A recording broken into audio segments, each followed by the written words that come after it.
নমস্কাৰ বন্ধুসকল, আপোনালোকৰ প্ৰিয় চেনেল ফেক্ট ইন আছামিজ চেনেলৰ তৰফৰ পৰা আপোনালোক সকলোকে স্বাগতম জনালোঁ।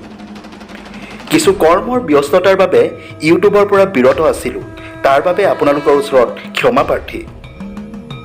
আজি পবিত্ৰ মহাশিৱৰাত্ৰি। আজি আপোনালোকক শিৱৰাত্ৰিৰ বিষয়ে কিছু কথা ক'বলৈ গৈ আছোঁ। এইখিনিতে আমাৰ চেনেলটো ছাবস্ক্ৰাইব কৰি দিব। তেতিয়াহ'লে ভিডিঅ'টো আৰম্ভ কৰোঁ। স্ক্ৰিপ্ট নকৰাকৈ শেষলৈকে চাই থাকক। শিৱ হৈছে এনে এজন দেৱতা যি কাৰোৰে বেয়া হোৱাটো নিবিচাৰে। ব্ৰহ্মা, বিষ্ণু, মহেশ্বৰ, ত্ৰিমূৰ্তি এই তিনিও ঈশ্বৰৰ ভিতৰত শিৱকে সৰ্বোচ্চ ঈশ্বৰ বুলি জনা যায়। কিছুসংখ্যক যুক্তিৰ মতে মহাশিৱৰাত্ৰিৰ দিনাই শিৱই হলাহল পান কৰি পৃথিৱী ৰক্ষা কৰিছিল।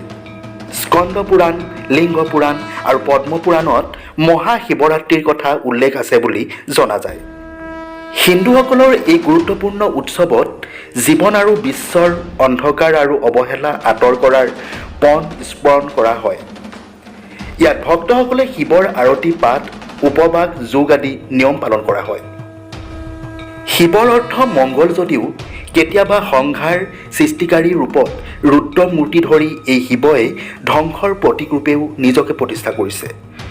অৱশ্যে কেতিয়াৰ পৰা মানুহে শিৱক পূজা কৰিবলৈ ল'লে সেয়া নিশ্চিতভাৱে কোনেও ক'ব নোৱাৰে। উল্লেখ্য যে মহেঞ্জোদাৰো খনন কাৰ্যৰ সময়ত এক প্ৰাচীন ভাস্কৰ্য আৱিষ্কাৰ হৈছিল, যি ভাস্কৰ্যৰ খোদিত চিত্ৰই শিৱক প্ৰতিনিধিত্ব কৰে। শিৱৰ এটা বৈশিষ্ট্য হ'ল তেওঁৰ ত্ৰিনয়ন। কথিত আছে এই তৃতীয় নয়নেৰে তেওঁ কামদেৱক পুৰি ভস্ম কৰিছিল। সেইদৰে শিৱৰ জটাধাৰী শিৰত বিৰাজ কৰে চন্দ্ৰই, যাৰ কাৰণে শিৱৰ অন্য এটা নাম হ'ল চন্দ্ৰশেখৰ।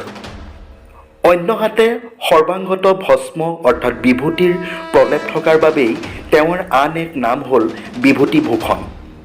শিৱৰ চুলিত জটা বন্ধা। তেওঁ সমুদ্ৰ মন্থনত ওলোৱা বিষ পান কৰাৰ বাবে নীলকণ্ঠ নামেৰে পৰিচিত। বিশ্বাস আছে যে পবিত্ৰ গংগা নদী শিৱৰ জটাৰ পৰা ওলাইছে। গংগা মধ্যলৈ নামি আহোঁতে তেওঁ শিৱই জটাত ধাৰণ কৰি লৈছিল। শিৱলিংগৰ ৰূপত পূজা কৰা হয়। ইয়াৰ অৰ্থ অনেক আছে। ই এক প্ৰতীকী অৰ্থ। মূলতঃ হিন্দু ধৰ্মত শিৱলিংগ আৰু নাৰায়ণ শিলাক ভক্তসকলে এই প্ৰতীকী ৰূপ দি অতীতৰ পৰা পূজা কৰি আহিছে। হিন্দু ধৰ্মাৱলম্বী গৰিষ্ঠ সংখ্যক লোকে সেয়েহে শিৱৰ শান্ত সৌৰ্যৰূপত দয়ালু, মহৎ, কোমল আৰু শুভ্ৰ চিন্তা প্ৰবাহমান। শিৱৰ বাহন এটা ষাঁড় গৰু, নাম নন্দী। শিৱৰ অধিষ্ঠান আছিল হিমালয়ৰ কৈলাশ পৰ্বতত।